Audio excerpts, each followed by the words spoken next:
All right, let's dive right into this explainer. Today, we're going on a journey back in time to discover the ancient, and I mean really ancient, roots of the digital technology that we literally use every single day. So think about it. Every time you use GPS to navigate around a traffic jam, or you fire up Spotify to find that exact right playlist, who are you actually thanking for that? It's a serious question. Who is truly responsible for the invisible code driving that incredibly powerful smartphone sitting right there in your hands? Now, most of us would probably guess, a modern Silicon Valley programmer, or maybe a 20th century computing pioneer like Alan Turing. Well, the truth actually goes back much, much further than that. To get to the real answer, we first need to look at this core concept, the algorithm. An algorithm is just a systematic procedure or a process followed to achieve a specific goal or to solve a mathematical problem. It's the step-by-step logic that makes literally all of modern computing possible. But the origins of this incredibly modern-sounding word, they might totally surprise you. Okay, get ready for one of the coolest etymological reveals in history. The word algorithm doesn't come from ancient Greek, and it absolutely wasn't coined in some mid-century computer lab. It's actually derived from the Latinized name of a brilliant 9th century Persian scholar named Muhammad ibn Musa Al-Khwarizmi. Centuries later, when his groundbreaking work was being translated into Latin, his name Al-Khwarizmi was written out as Algoritmi, which, as you can probably guess, eventually morphed right into the word algorithm. So every single time we talk about computer algorithms, we are literally saying his name. Section 1. Inside the House of Wisdom, 9th century Baghdad. To really understand how one man's name became the foundation of modern tech, we have to look at the world he was living in. We're transporting back to roughly 820 CE under the Abbasid Caliph Al-Mamun, right into the undisputed intellectual epicenter of the medieval world. And there's a really stark contrast to point out here. While much of Europe was kind of struggling through the mathematical and intellectual stagnation of the Dark Ages, the Islamic Empire was experiencing this incredibly vibrant, flourishing golden age of science, medicine, and mathematics. Baghdad was this bustling, diverse metropolis where curiosity was basically the ultimate currency. At the very heart of all this was a massive intellectual endeavor, and Al-Khwarizmi was right at the center of it, acting as the director of the legendary House of Wisdom. He oversaw an unbelievable translation movement. And we're not talking about a small local project here. This was a global convergence of knowledge. Scholars were traveling from all over the known world to translate ancient Greek philosophy, Sanskrit mathematics, Syriac sciences, and Persian medicine directly into Arabic. They weren't just quietly preserving ancient texts on dusty shelves either.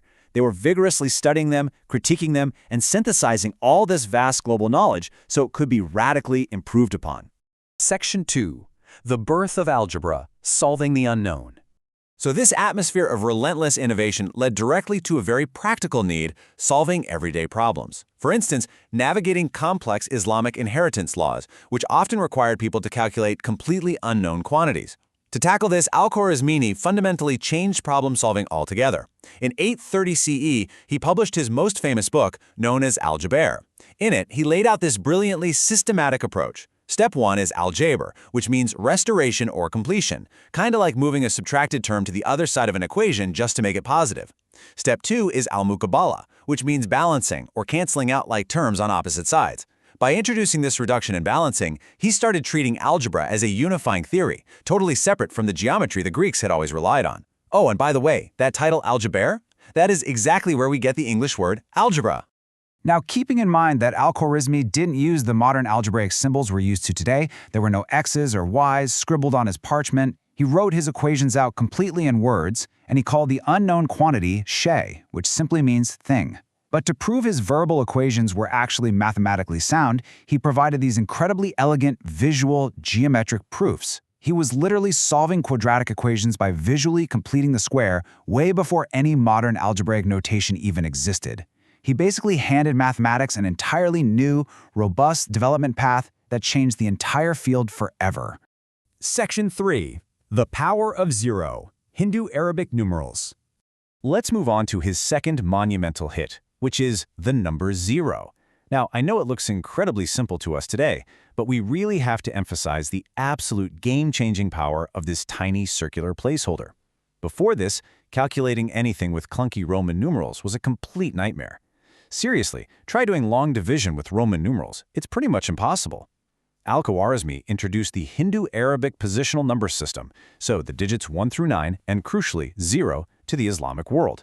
This one move made complex arithmetic and the decimal positional system we rely on today entirely possible.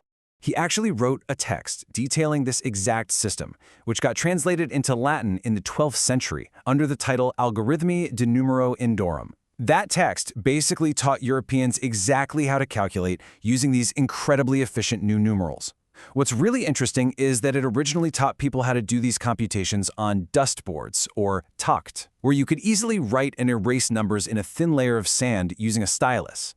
Over time, as this algorithmic method caught on, it transitioned to pen and paper, which completely killed off the totally outdated Roman abacus. Section 4. Mapping Earth and Stars, Beyond Mathematics. So you'd think inventing algebra would be enough for one lifetime, right? Well, his genius definitely didn't stop at math. He was a true polymath who completely revolutionized how humanity mapped the Earth and navigated the stars. For centuries, the known world had basically been relying on the 2nd century data of the Greek scholar Ptolemy, which frankly was heavily flawed. Al-Khwarizmi systematically corrected those ancient maps in his book The Image of the Earth. He vastly improved the geographical coordinates for the Mediterranean Sea, Asia, and Africa. He even helped calculate the circumference of the Earth with stunning accuracy, giving the 9th century world its most accurate map to date. And he didn't just stop at mapping the ground beneath his feet. His practical and theoretical achievements in astronomy are just wild. He compiled the Zijal-Sindhind, which was this massive, comprehensive set of astronomical tables. He predicted eclipses, he tracked planetary positions, and he produced highly accurate sine and cosine tables for trigonometry. On top of that, he advanced the mechanics of astrolabes and sundials, and these breakthroughs weren't just fun academic exercises. They became the absolute essential tools for navigation, global trade, and timekeeping for generations of astronomers and explorers all over the world. Section 5. An Everlasting Global Legacy, From Parchment to Pixels. All right, it's time to snap our timeline back to the modern day. Just look at how this legacy builds across the centuries, connecting the dots straight from his dimly lit study in Baghdad right to the glowing screen you're looking at right now. In the 9th century, his work begins at Baghdad's House of Wisdom. By the 12th century, Robert of Chester translates his masterpiece Al-Jabr into Latin. Then, in the 13th century, the famous mathematician Fibonacci officially adopts Al-Khwarizmi's number systems in Europe. Fast forward to the 16th century, and European universities are literally still using Al-Jabr as their primary math textbook. Think about that kind of staying power. And today, in the 21st century, his namesake algorithms form the very bedrock of modern global computing. His mathematics actively influenced everyone from Fibonacci to Galileo to the software engineers of today. I love this quote from the father of algebra himself. He said, "When I consider what people generally want in calculating, I've found that it is always a number." It is just such a brilliantly grounded observation, isn't it?